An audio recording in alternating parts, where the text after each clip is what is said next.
Kalung antivirus corona Kementan, peneliti di baliknya angkat bicara. Kalung antivirus corona dari Kementerian Pertanian, Kementan, ramai diperbincangkan belakangan ini. Kalung antivirus yang merupakan produk eukaliptus kandungan minyak atsiri dari daun kayu putih, disebut dapat mencegah corona. Bagaimana sebenarnya penelitian yang dilakukan Kementan? Menjawab pertanyaan ini, Kompas.com menghubungi Dr. Evi Savitri Iriani, MC Kepala Balai Penelitian Tanaman Rempah dan Obat Kementan, yang terlibat dalam penelitian antivirus COVID-19 dari eukaliptus. Evi menyampaikan, penelitian tentang eukaliptus sebenarnya sudah dilakukan sejak Januari tahun 2020. Artinya, ini bukan penelitian baru. Pada awal Januari, ketika mendengar ada COVID-19 di China, kita langsung nih, ayo teman-teman coba dikumpulkan hasil penelitiannya. Mana sih yang berpotensi sebagai antivirus maupun juga untuk meningkatkan imunitas, kata Evi. Setelah diinventaris Balai Penelitian Tanaman Rempah dan Obat Kementan, ada sekitar 50 tanaman yang dianggap potensial berdasarkan empiris dan literatur. Selanjutnya kami ekstraksi bahan aktif tanaman tersebut dan kami uji kandungan bahan aktif serta kami uji juga kemampuan terhadap virus dengan bekerja sama dengan BB Veteriner, ungkap Evi. BB Veteriner merupakan lembaga penelitian dalam bidang penyakit hewan yang sudah berusia lebih dari 50 tahun. Evi menyebut BB Veteriner memiliki pengalaman saat pandemi flu burung dan SARS. Lembaga tersebut pun memiliki banyak koleksi virus yang dapat dimanfaatkan untuk uji coba, termasuk virus corona umum. Dalam penelitian ini, Evi mengatakan bahwa pihaknya tidak melakukan uji coba secara spesifik ke SARS-CoV-2 yang bertanggung jawab atas pandemi COVID-19. Mereka melakukan pengujian ke virus corona secara umum.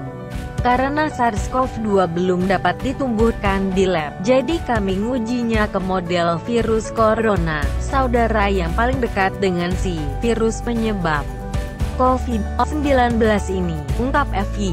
Sebagai pembanding, kita juga uji coba ke virus influenza. Di antaranya kalau virus influenza yang paling parah itu H5N1 atau flu burung imbuh dia. Dalam melakukan penelitian ini, Evi dan tim menggunakan beberapa tanaman yang potensial yang diujikan ke virus yang tersedia. Pada saat diuji, ternyata eukaliptus memiliki daya bunuh virus cukup tinggi. Minyak eukaliptus mampu membunuh 80-100% virus influenza dan virus model beta dan gamma corona, paparnya. Pengujian penelitian yang dilakukan menggunakan telur yang sudah ada embrio ayamnya di laboratorium. Walaupun in vitro, tapi penelitian ini bukan pada media agar kemudian dikasih virus. Ini antara in vitro dan in vivo. Kita penelitian pada telur yang sudah ada embrio ayamnya, jelas Evi. Telur yang sudah memiliki embrio ayam diinfeksikan dengan virus corona umum, kemudian diberikan beberapa perlakuan setelahnya.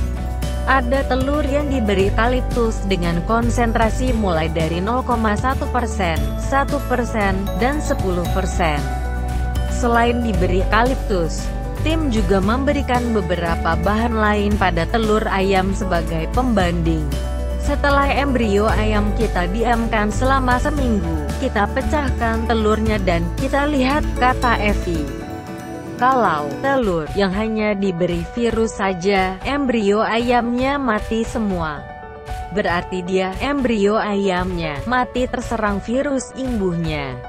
Sementara yang dengan perlakuan eukaliptus dengan konsentrasi 0,1–1%, ternyata si ayamnya bisa tumbuh dengan normal. Berarti si eukaliptus mampu menetralisir virus yang sudah diinfeksikan ke embrio ayam. Perlu pengujian lebih lanjut. Evi mengatakan, penelitian yang dilakukan ini merupakan studi awal. Dia pun mengetahui bahwa muncul banyak pertanyaan kenapa riset ini tidak dilakukan uji klinis atau diujikan ke manusia. Evi menerangkan, dalam hal ini pihaknya tidak dapat melakukan uji klinis karena Kementan tidak memiliki mandat untuk melakukan uji ke manusia. Karena untuk melakukan uji klinis, kita sudah komunikasi juga dengan Badan POM, itu ketua pengujinya harus dokter paru.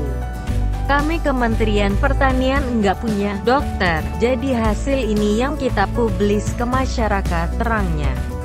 Oleh karena itu, Evi berharap para dokter dan laboratorium yang kompeten untuk mengujikan eukaliptus dengan virus SARS-CoV-2 untuk melanjutkan riset ini. Pasalnya, hingga saat ini SARS-CoV-2 pun tidak dapat ditumbuhkan di laboratorium. Mungkin karena saking spesifiknya, SARS-CoV-2 kalau tidak ditumbuhkan di inang yang sesuai, dia tidak tumbuh. Dia hanya bisa ditumbuhkan di embrio ayam, di kelelawar, atau di manusia, jelas Evi. Sementara untuk menumbuhkan virus penyebab COVID-19 di kultur jaringan dalam laboratorium, virus ini gagal tumbuh. Mudah-mudahan kalau Airlangga, Unair, atau Ekman bisa, nanti kita bawa eukaliptus kita ke mereka. Tapi sampai saat ini, kita belum ketemu lab yang mampu menumbuhkan si SARS-CoV-2, ujarnya. Oleh sebab itu, temuan ini tolong ditindaklanjuti oleh laboratorium yang kompeten. Entah itu Litbang Kesehatan atau perguruan tinggi yang punya fakultas kedokteran, bisa melakukan pengujiannya. Entah menumbuhkan SARS-CoV-2-nya, entah langsung ke uji klinisnya, tutupnya.